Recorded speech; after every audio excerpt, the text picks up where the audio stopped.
know that for many reasons, including the fact that he has so many Facebook followers, he cannot accept more. I know that because I tried to be one of his followers. I know because when I asked who would be the keynote, when I was asked who would be the keynote speaker at this event focused on diversity, and I told folks it would be Mr. Rahman, the response was uniform. What a great pick. Here is what we know. Mr. Rahman does not ponder diversity issues or simply pontificate on inclusion. He has lived it most of his life. He is a founder and chief executive officer of a human capital solutions firm that builds significant pipelines across all sectors. In 2017, he partnered with the University of Pennsylvania to prepare mid and senior level professionals of color to serve on nonprofit governing boards. His work in diversity and inclusion extends throughout Philadelphia. In addition, he currently serves on the board of directors of the Community College of Philadelphia Foundation, the Kimmel Center, Master Charter Schools, Lender Street, and Team Sharp. He was a recipient of the OIC Game Changer Award in 2019, Europe's Urban Empowerment Awards in 2018, and repeatedly named one of the most influential African American leaders by the Philadelphia Tribune. On this evening, the Philadelphia Inquirer is honored to have this Philadelphia treasure address us.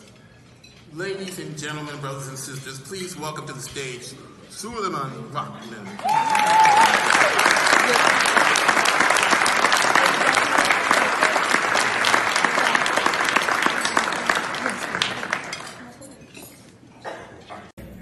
The Inquirer for selecting me to be the keynote speaker this evening for their inaugural Diversity and Inclusion Gala. Please give the Inquirer a round of applause for convening us. Also, I want to welcome all of our practitioners, our advocates, our allies, and any other role you may play. We have pioneers we're celebrating today. People who've been in this space for many, many years. Whatever place you fit in this kind of ecosystem of diversity and inclusion, advancement in this region, we welcome you here today. And also we have a special congratulations to all that are being awarded this evening as well. Please give them a round of applause.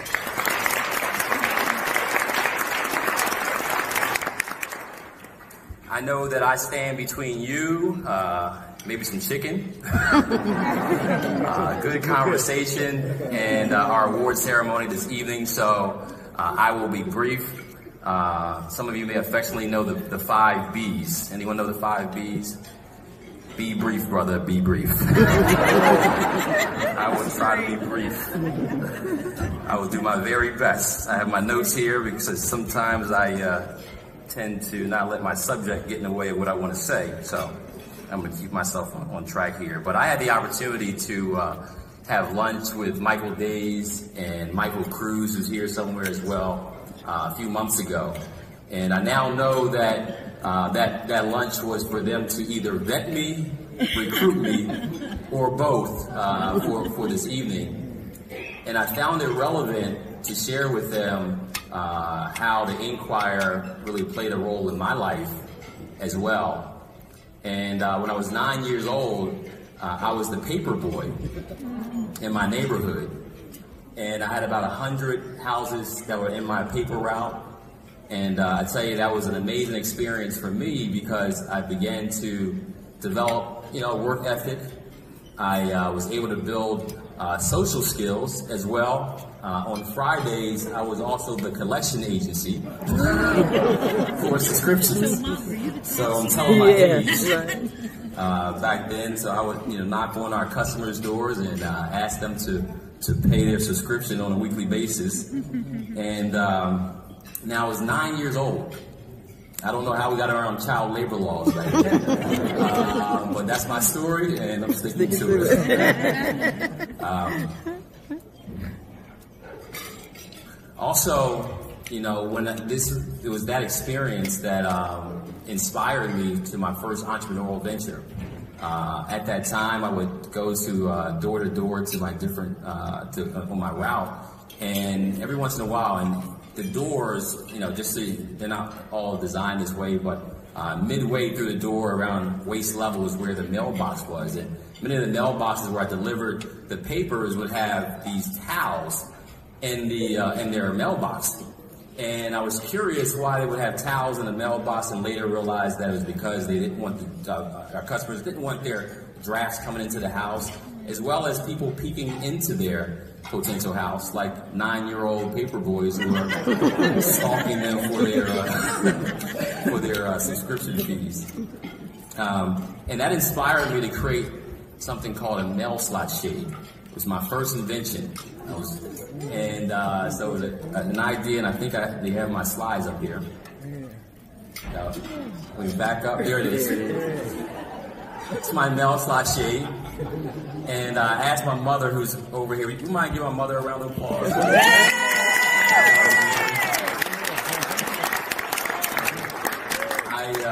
She helped me to create my prototype on a sewing machine. We stuffed bags into this little pouch here. Now, yes, I did the heart. It wasn't my best piece. That's why it's probably in my mom's garage still.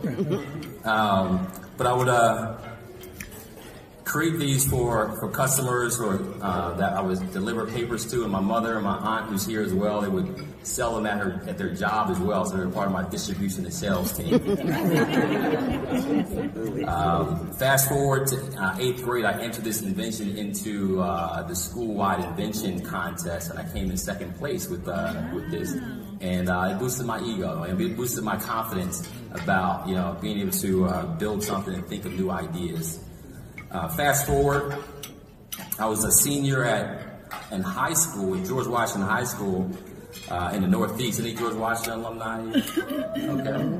2 people. There you go. We were undefeated, public league champions. I was selected to be a part of the all-star team. But anyone who played sports in Philadelphia, or at least played football in Philadelphia, knew that you really didn't make it unless Ted Solari wrote an exclusive on you in the newspaper. And it was 1992, November, 27 years from this month, I got my exclusive. Washington shuts out King. I'm sorry if anyone with the King. Inventive Rahman, a big hit. So again, you know, early on, having an opportunity to be a part of the Philly Daily News. And then fast forward again, 2001, Hassan, who's over here, didn't know I would show this. Hassan Charles, I started a website called UrbanPhilly.com. Hassan Charles was the founder of Delaware Valley First Fridays. Anyone been to one of those events? And we realized that 1 + 1 could equal 11. And we partnered, and some great things came out of that. But I say all that to say that the Inquirer did something very important. You know, as a young man, they validated my work, my story really mattered. They shared it, and I just want to thank them because I believe that's inclusive journalism. Please give them a round of applause for that.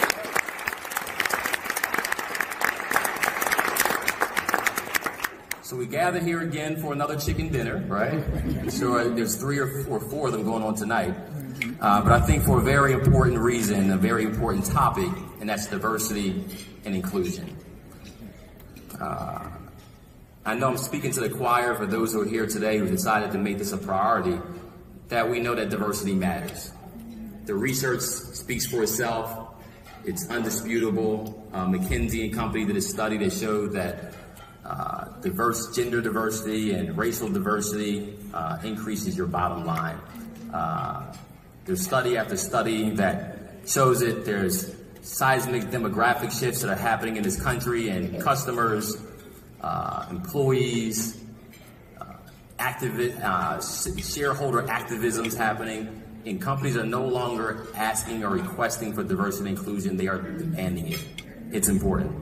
So if you're looking to build a business, if you're looking to survive in the 21st century, to attract talent, to maximize opportunities, to really survive moving forward, diversity is important. It's not just a nice thing to do.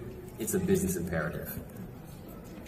And however, many times in cities like Philadelphia, the elephant in the room, we say diversity and inclusion, and particularly in the private sector, the elephant in the room is equity. That's left out of the conversation. The nonprofit sectors talk much about it. The philanthropic sector is talking about equity. But we have to face the truth. The reality is Philadelphia has been recognized nationally as the poorest big city in the country. We are a city that's predominantly African American. We see the collateral damage to communities that were left behind in the late 1900s. Due to deindustrialization, we've seen government programs that incentivized white flight into the suburbs. It actually were programs that had very explicit language in them that were discriminatory. And we clearly see the effects of redlining, people who are left in clusters with no access to capital to buy homes, no access to capital really to build wealth. And I'd be remiss if I didn't really mention the fact that in here today, 2019 is 400 years since the first slave ships actually hit this country. They came to this country. And we cannot deny the fact that over the last, we're after 250 years of slavery. The last 150 years, we cannot deny that we've had tremendous progress. However, we cannot deny the fact that we have a lot more to go. We all agree. Yes. Yes. It doesn't take a data scientist to see that poverty is a lag metric, if you will, to racial inequity in our city. Not to share this to shame anyone, to blame, to make people feel guilt, but it's incumbent upon us to recognize the root of the issues, to understand where we're at, and to address them together. In 2019, black and brown folks are still fighting. We're fighting in the schoolroom, we're fighting in the courtroom, and we're fighting in the boardroom. And that's why in 2017 we launched an initiative called Diverse Force on Boards. The goal is to make sure that we build a robust pipeline of talent to serve on nonprofit boards throughout the region. Organizations that are addressing some of our biggest challenges throughout the region. Our goal was to make sure that we diversify those boards to increase the social, cultural, intellectual capital of our nonprofit sector. And I make it very clear to those who go through the program, just amazing talent that goes through the program, that they don't need our program in order to qualify to serve on a board. I always say that, everyone should have the right to serve on a board at the same level of incompetence as everyone else. Anyone who serves on a board knows what I'm talking about. Right?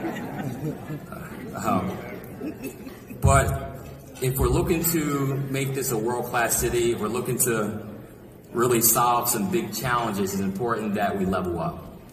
Our goal was not to symbolically put black and brown faces in high places, but to make sure that day one, when they're on the board, they can be effective. From day one, they can make their presence felt throughout the organization to make sure that we're truly making change and not to get caught in the echo chambers, if you will, and the consistency of thought and persistence of thought that we've had for many years that have continued to perpetuate the challenges that we have today. So in order for us to be a world-class city, for us to be the example for these United States that was born right here in Philadelphia, we must lock arms, get over our differences, and work together. Will we all agree? Yes.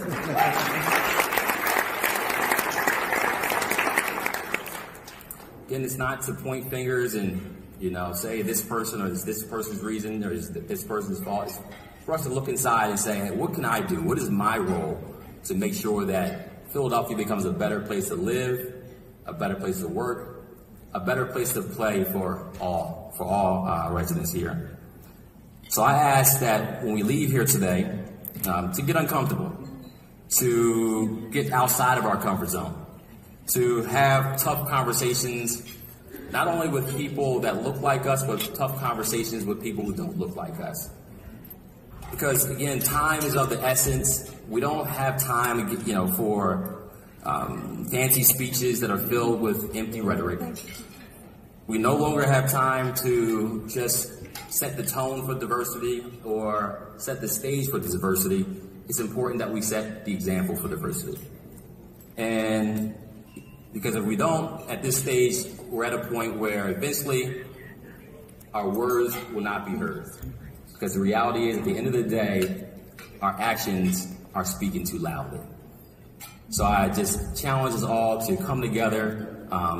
Together we can all achieve great things in the city. We can make the city that is truly an example of what great leadership looks like. So I invite you to join us in that challenge. Thank you and have a great night.